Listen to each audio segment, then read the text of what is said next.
This is Autumn speaking. Asia got under my skin. Sylvie doesn't understand dancing is more than a dream, more than a career path. It's my heartbeat. Asia gets it. I wish I knew more about her music. Before I can ask, we reach the aisle. The mass of students surrounds me and huddles closer with every step. Backpacks bump into me, shoulders touch. I'm not even sure why no one is leaving the auditorium. There are too many people here. My fingers curl around the charms on my bracelet, a silver ballet shoe, and a handmade mask my mom brought back from Italy one year.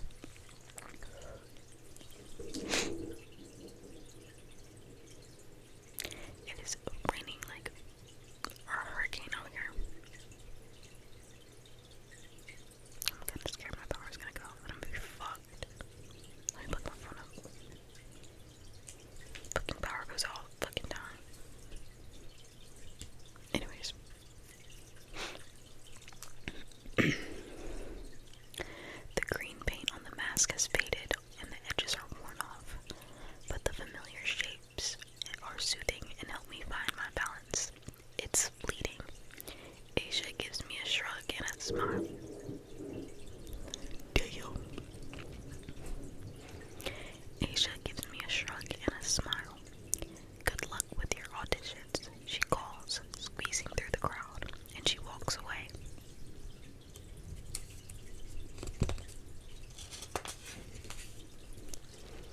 Everyone does in the end. I take a step back and wait for the crowd to pass me. I have no friends here but Sylvie. No family but a brother who disappears on me and a father who despises me. Only dancing keeps me alive. It will free me, and I can't let anything get in my way of that. Claire. The track opens up before us. Another lap. Chris's mood brightens. He's always been able to do that. Throw off his worries like a winter coat. Time to run. Have fun, Sarge. I smirk. Commander. He winks as if he didn't just run a mile. Pulls ahead, leaving me to stare at his back. Sure, he's a long-distance runner, so he's not even halfway through his rounds, but oh my god, it's lightning. But it only hammers home how ridiculously slow I am today. That changes right now. When I pass Coach again, I give him a small nod, and he punches the buttons on his stopwatch. I pick up the pace. We've been working on this strategy since last season. Build up my schedule so I can keep a stable pace through the better part of the race and still have enough left in me for the final half-track sprint. Everything around me disappears. Every thought of Matt and Tracy, the burning pain in my calves, the nagging worry of managing drill meets and a JROTC. My three teammates who are each on their own stretch of the track, working on their own personal records. Everything disappears, but the cadence of my feet and the cold air on my cheeks. When I'm running, I can finally breathe. I can sprint across the finish line and look over to see Coach grin. The bleachers beside the track are covered in a white haze. At the steps near the finish line, someone has scratched "We Make History" into the wood. A smile tugs at my lips. Those three words are Coach Lynn's take on our school motto. His any given Sunday motivational speech, and it works because we have made history, and I don't doubt we'll be competing in the state championships for the 7th year in a row. This is my team. This is where I belong, and here and now, we are everyone. Thomas. When the file doesn't give me any answers, I shove it back and slam the drawer shut for good measure. Pointless. Ridiculous. Just plain stupid. Tyler's re-enrolling, and my sister's terrified, but I don't know why. She's absolutely nothing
nemesis.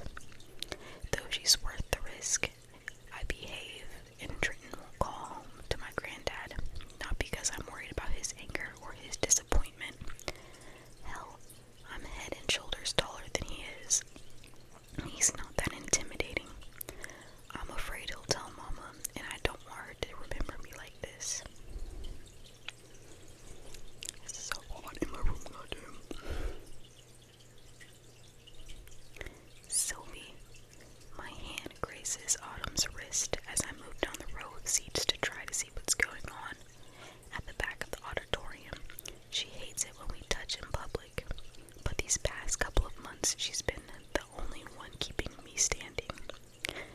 She's so set on leaving opportunity that I think she'll tear me in two when she does. I wish I could leave too. I wish I could stay. The students around me are motionless, and the buzz has deepened to a murmur of unease. Something's wrong. What's happening? Locked. The doors are locked. One of the cheerleaders grumbles that this isn't the time for jokes. A few seats away from her, a freshman laughs nervously. At the end of every aisle, students crowd around the double doors that would normally swing open, but today don't budge. Near the stage, someone shouts that an emergency exit is locked too. We're locked in. The bell rings. One set of doors to my left opens. Fluorescent lights filters in around a lone figure. For a moment, I think it's my twin brother finding yet another way to prove he is the least interested, most interesting student at opportunity. It's the kind of prank he'd pull, locking us all in. It's something I'd have done with him once.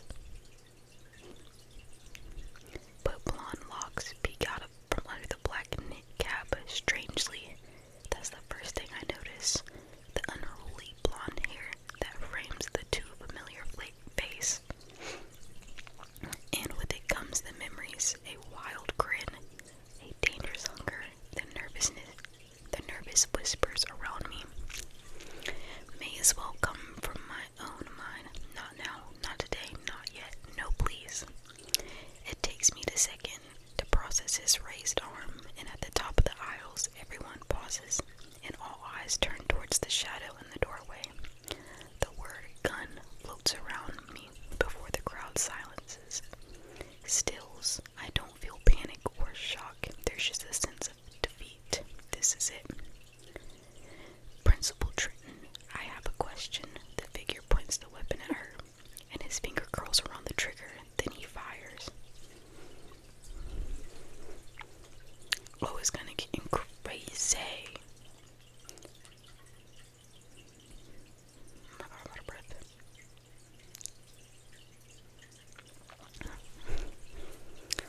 It's kind of getting good now. Damn, we're only 30 pages in and they already going crazy.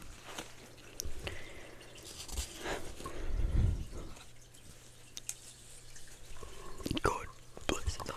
Okay.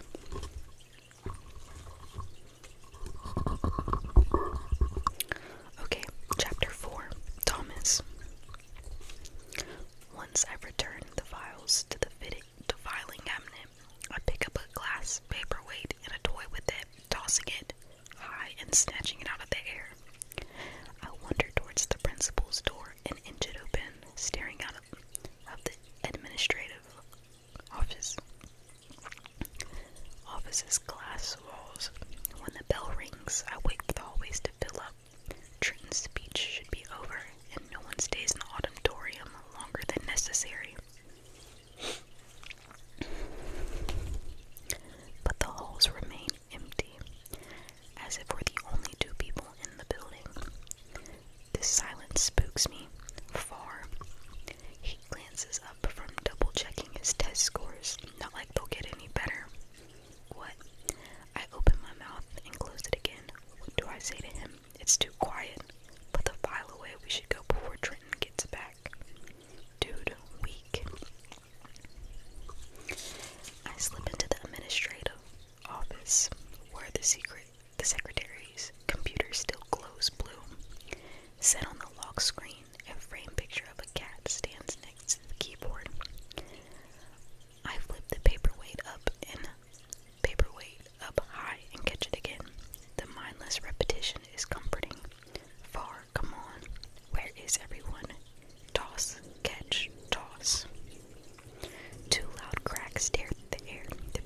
slips out of my hands, breaking into 1,000 shards on the floor. What was that? Farid appears in the doorway, still holding on to his vial. I can't. What the fuck was that? Far repeats louder. Though he knows, we both do. We spend time hunting with my granddad and my sister. We watched plenty of movies. Far grew up in a war zone. We both know the sound of gunshots.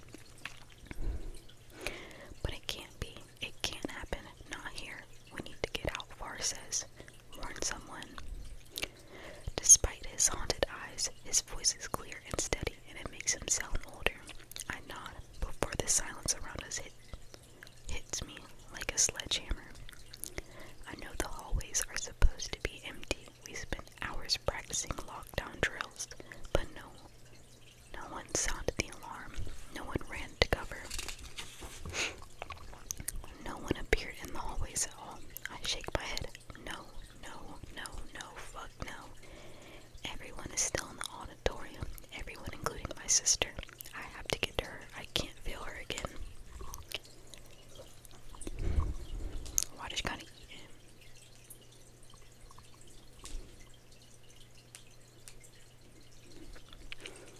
Sylvie. Tyler is back. Tyler is back. Tyler is back. The refrain pounds in my brain as loudly as the next shot sounds in the auditorium. Tyler is back. The words make me want to vomit or hide under my seat. I freeze in terror, as I did all those months ago. I don't know what to do. I don't know where to run. Autumn and I are one aisle over, and only a few rows down from where Tyler stands. Too far up to bolt for the wings, too far down to make it for the doors, to anything. Around us, the room is swept up in panic. Screams echo in my ears. Teachers standing near the doors, trying to approach Tyler, but he picks them off. Like everyone who gets too close. At every shot, I flinch. We're not close enough to see the teachers' faces, and I'm almost grateful he shot them. This can't be real. Students clamber to the other doors, pushing forward, but no one is leaving. Tyler is back. People run down the rows of seats, shouting for help. 2 students, a boy and a girl, both from one of the other towns, are splayed across the chairs in front of Tyler. The boy still has his bag half slung over his shoulder as his blood mixes with hers. I can't move. I can't breathe. The stage is a mess of people congregating around Principal Trenton. Teachers, Trenton's secretary, Mr. Jamison. Everyone's favorite English teacher crouches next to the principal and tries to stem the blood flow. Except she's hit in the head, and it's not blood, but brains. Behind them is several members of Opportunity's chorus. Flee towards the wings, where the dressing rooms and lighting control system are.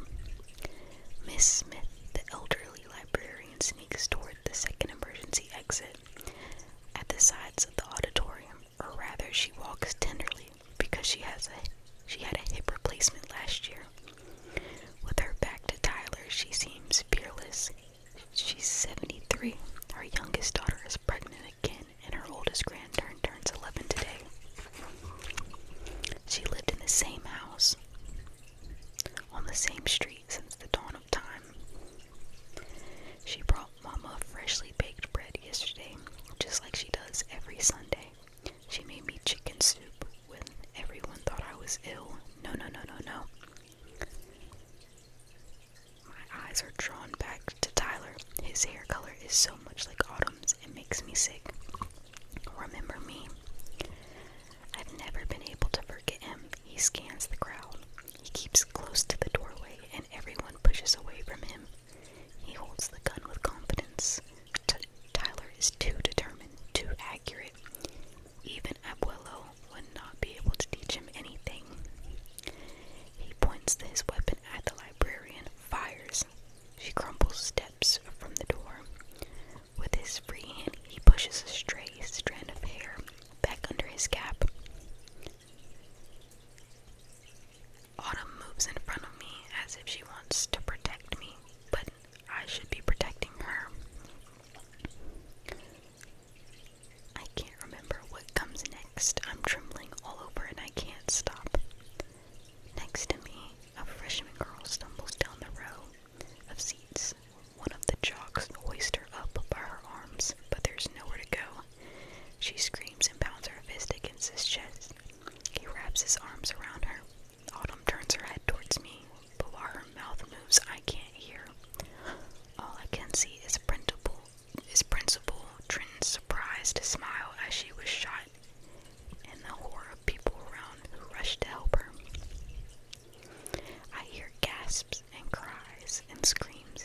closest to the school crisscrosses the dozen or so yards between him and the double doors of the gym. Before any of us can react, he rattles the handles to no avail, kicks against the door, and I'm not sure if it's anger, is pain, or desperation. The cold air seeps through my skin and chills me to the bone. All I can think about is how, if Chris strains a muscle, it will ruin his last season before it has even started. Our season, our team, all four of us. Anything beyond that, anything to make sense of what we're hearing is too much. For a second or two, everything is still. Only our breaths cloud the air. Then Esther starts to sob. When she reaches the finish line, Avery wraps an arm around her shoulders. We are waiting for someone to take the lead. We turn our attention to Coach, who has produced the keys to the gym, but the doors won't budge either because they're jammed or locked from the inside. Coach is pale and silent. We turn our attention to Chris, but he stares at me with a plea in his eyes. I freeze. I know how to follow orders, follow others.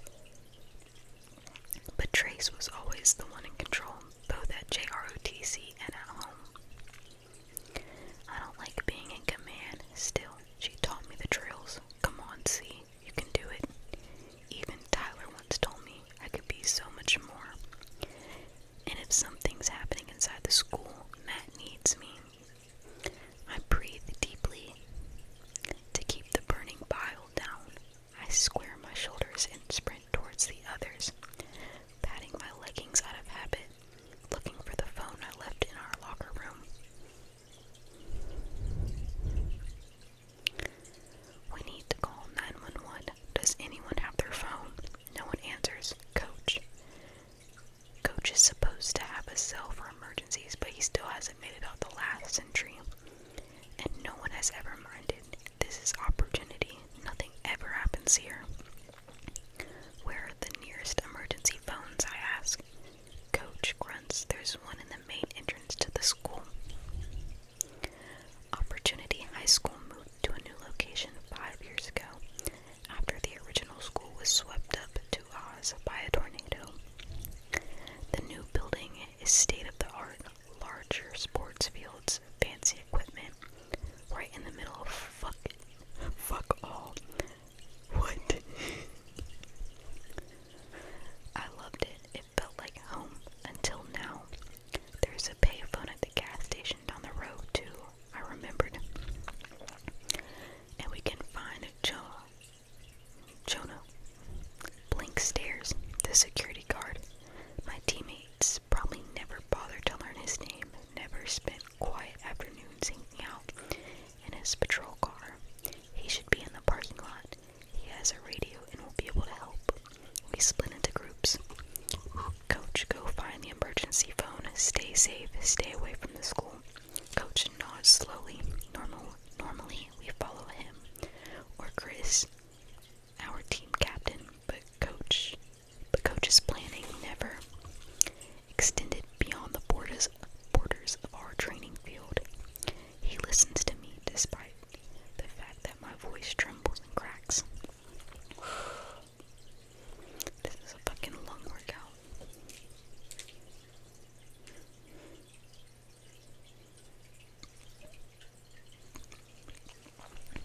Esther, Avery, I turn to the girls. They're usually talkative, but not now. Find out if any of the emergency exits open, but stay away from the windows. If you can get in, find a phone. If not, figure out how to hotwire a car. I don't care what you do, but alert anyone and everyone. The two of us, I point to Chris and me, will find Jonah. If he's not out front, we'll run to the gas station for help. I breathe in sharply. We don't know what's happening inside, but if the situation sounds like shooting and looks like a shooting, treat it as a shooting. We need emergency responders here as soon as possible. Chris nods. It's a good plan, he says. Those 4 words are enough to set everyone into motion, but I also hear his unspoken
stage, the unlucky few hide between their seats or shiver in the aisles. Teachers and a handful of students drag the wounded behind chairs for protection. The chorus members who made a beeline backstage have not reappeared, but a few would risk running out in the open to cross the elevated stage. All while Tyler stands in the doorway, protected by the walls around him and the gun in his hand. He doesn't move. He doesn't have to. He has the high ground. He leans back. He lets terror overtake us and shoots whoever comes too close. The shooter, 2 words that taste sour and foreign, my brother. I bite the inside of my cheek and focus on the pain. Ty re-enrolled to finish his senior year. He was supposed to talk through his options with Trenton today. He was supposed to put things right. My brother who cared for my bruises when Dad couldn't contain his grief, who helped me dance in secret. My fingers wrap around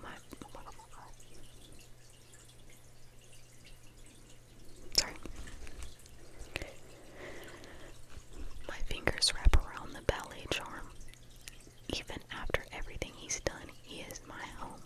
Once he caught Dad's belt on his bare arm to stop it from coming down on me.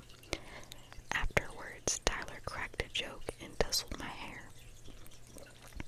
He is the only real family I have. It can't be him. And today of all days, I should get up. I should reason with him.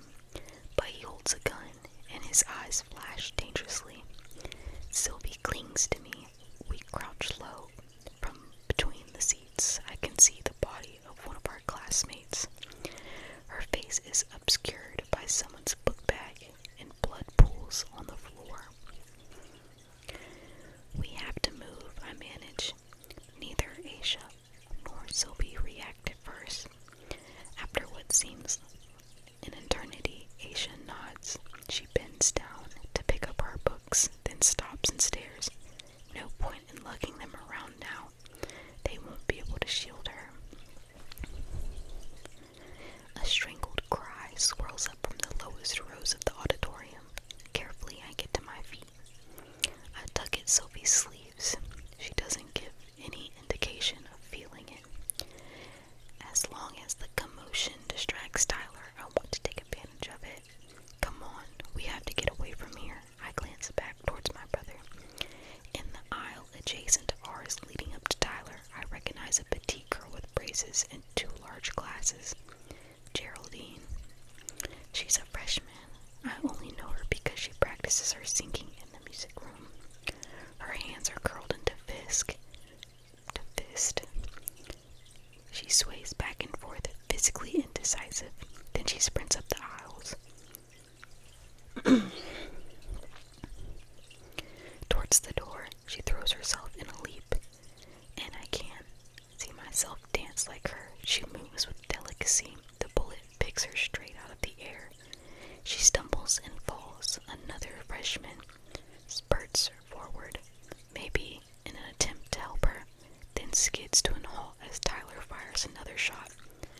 This time, at the clock above the stage, he smiles. Please stay where you are. A terrified silence descends upon the auditorium. We are all captives now.